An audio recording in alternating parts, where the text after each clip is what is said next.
Thank you, David. So from Tbilisi to Taiwan to Taipei, I'm Robert Donovan, team lead for Team 9. We'll be walking you through our solution today along with Boris and Ernie. Our problem statement addresses a hybrid problem, how DFS can leverage real-time transaction data from its licensees, leverage other data sources, public and supervisory, to focus its finite supervisory and investigative resources and shut down access to the VASP ecosystem for criminal enterprises.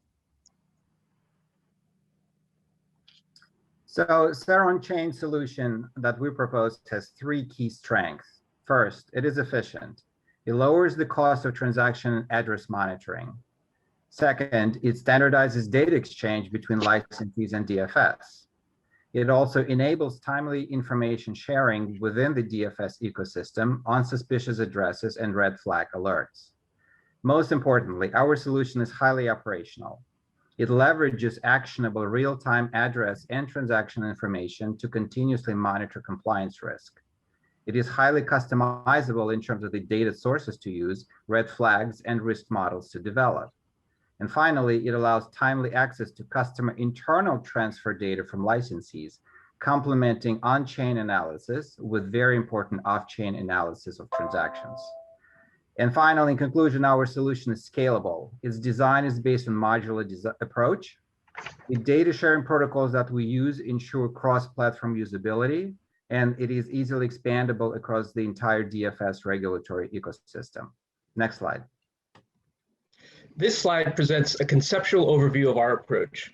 We use transaction data provided to DFS by licensees to assess transaction risk using risky addresses reported by one VASP licensee to run against other transactions reported by other VASP licensees, like VCTRs. We enrich that view optionally with blockchain forensics vendors and aggregate results up to the VASP level. We can then get a better view of the compliance profile of the VASP by laying this side by side with other information, DFS-specific compliance filings and reports, consumer complaints data, company-specific data, such as customers and revenue, that is not publicly reported, but is in DFS's possession. So we create a holistic environment that facilitates the ability to highlight priority risk. We're providing the real-time feedback mechanism to licensees in order to garner additional critical data. Licensees send a list of customer addresses to our platform using gRPC. In order to help NYDFS get a holistic view of licensee addresses, NYDFS can use our Sauron on-chain platform to match against internal lists of bad actors.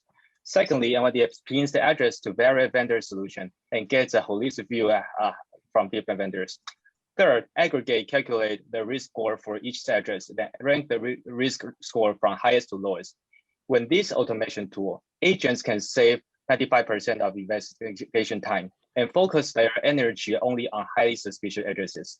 If an agent needs further data from licensee for investigation, he or she can request information from licensees, which will return customer name, country, city, IP address, etc. Next slide. So this solution in action, what we build is a server on-chain platform. It allows NYDFS to have a real-time view for their licensee addresses and risk. First, licensees submit thousands of address data to the NYDFS on-chain platform in real time. You can see there are many addresses. Secondly, we leverage the power of different vendor tools to provide risk score of addresses in real time. You can see there are vendor 1, 2, 3, and we build a function, a real-time functions to call the function API behind different vendors. So you can get the risk score behind each addresses, and we have an innovative drag and investigate function. We investigate the risk score for each address. And the DFS will weight the risk scores and rank the risk score from highest to lowest. If the risk score is higher than 7, agent will request for information from licensees using our standardized template for data requests using gRPC. This information all aggregate to update the DFS dashboard in real time. And we have the Vimeo link in the right-hand side. Next.